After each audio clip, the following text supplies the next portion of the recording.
Well, the benefits have been strong because tourism is our number one industry, and we knew that without developing the bid, that the government would have a very difficult time doing the adequate marketing for San Francisco to keep us competitive internationally, and also to renovate and expand our convention center, which is crucial to our economic growth in terms of tourism and hospitality.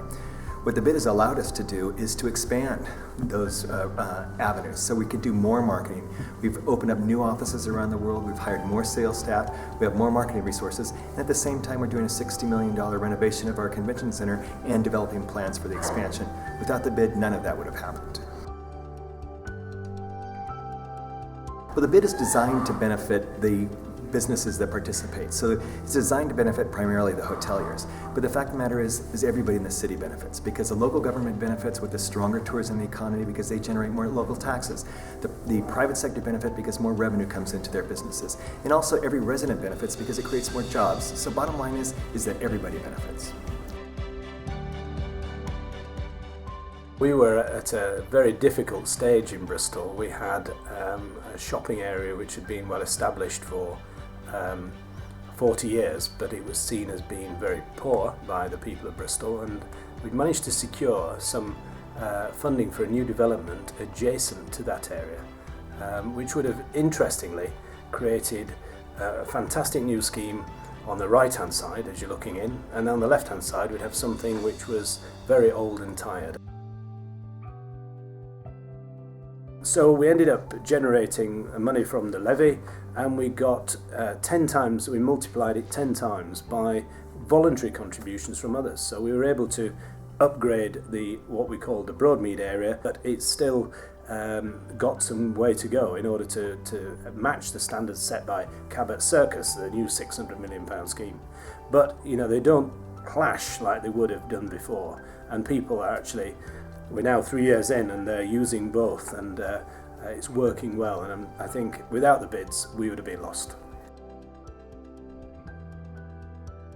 I went round to people and asked them, could you invest in the area? I'm talking about the City Council. Would you be prepared to invest in improving the street scene, and that's the paving, lighting, street furniture, etc. And they said no. And it was quite clear, no. I went to other people and said the same thing, other organisations, the RDA, property owners, would you be prepared to invest money in this area? No. And it was absolutely crystal clear. And then all of a sudden, as if by magic, this new legislation came along which allowed us to consider something called business improvement districts. We'd been watching the American experience for a long time, and we ended up in a situation where we thought, well, maybe we can get the businesses to look at a business improvement district in Broadmead. Over a period of time we went through that process. They agreed that it was a good idea, they voted yes for it, and then I went back to the people who had asked before and given me the very short answer, no. I went back to them all again individually and said the businesses are now in a position where they've actually said that they would like to invest in developing their own area. Would you be prepared to help? And they said, as quick as they said no last time, they said yes this time, which was quite amazing, and one of the easiest things I've ever done, really. But I think everybody did, because the retailers benefited, the customers benefited, the local authority benefited, property owners benefited. It was a win-win all round, I think, and bids are such a fantastic tool for us to have. Without them we'd really be lost.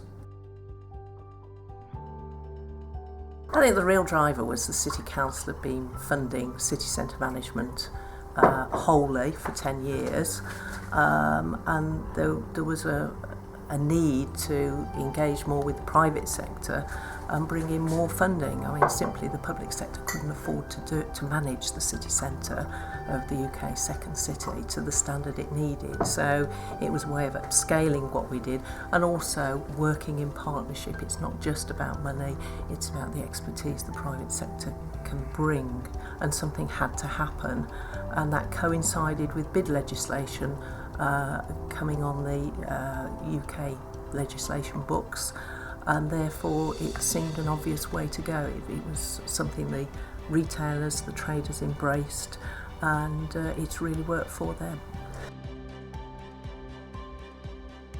I think the fact that we've now got 4 business improvement districts with a 5th being considered at the moment the level of funding that's brought in is massively more than the public sector could bring on its own.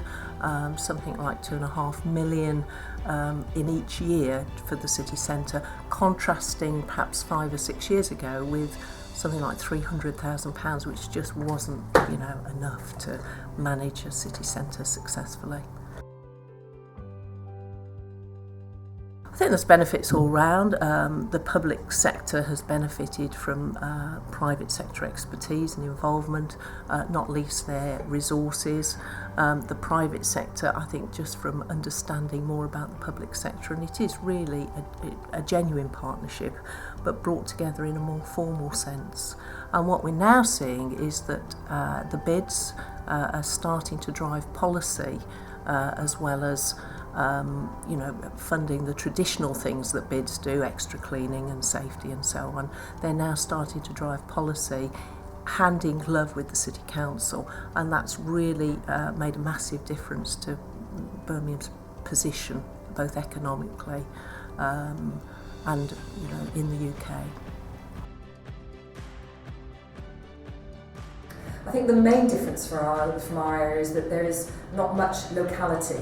There is everybody that's coming to our area comes once because they're a tourist or they're working their businesses here. So we've got a very different dynamic going on, and it's 24/7. And so a lot of the management problems were through the venues themselves, through the businesses. So we needed to link the businesses with the enforcement agencies and really get a strategy that would then be able to manage particularly the evening economy and the amount of people we were having coming through our area. Well, we've got a number of things that have been successful.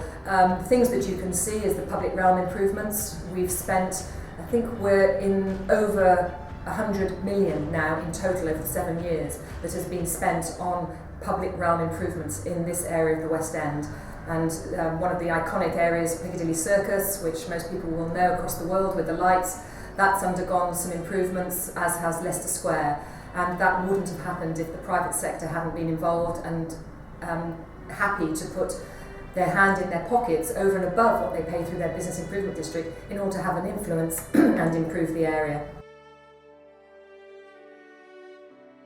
Well, I should probably ask you to ask the businesses that, but certainly from our perspective, it's given them and the local authority and the government in the UK the opportunity to talk to business and absolutely understand what their issues are.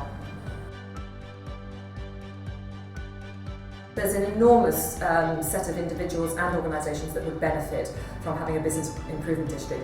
Here, it has to be the businesses that are benefiting. They've got a joined up voice, they've got the ability to get and meet with the decision makers for their area that they wouldn't normally have. But the local authority and the Mayor's office, they absolutely can now come into direct contact with the senior management and the strategic direction from these businesses and try together to make a strategy for the area.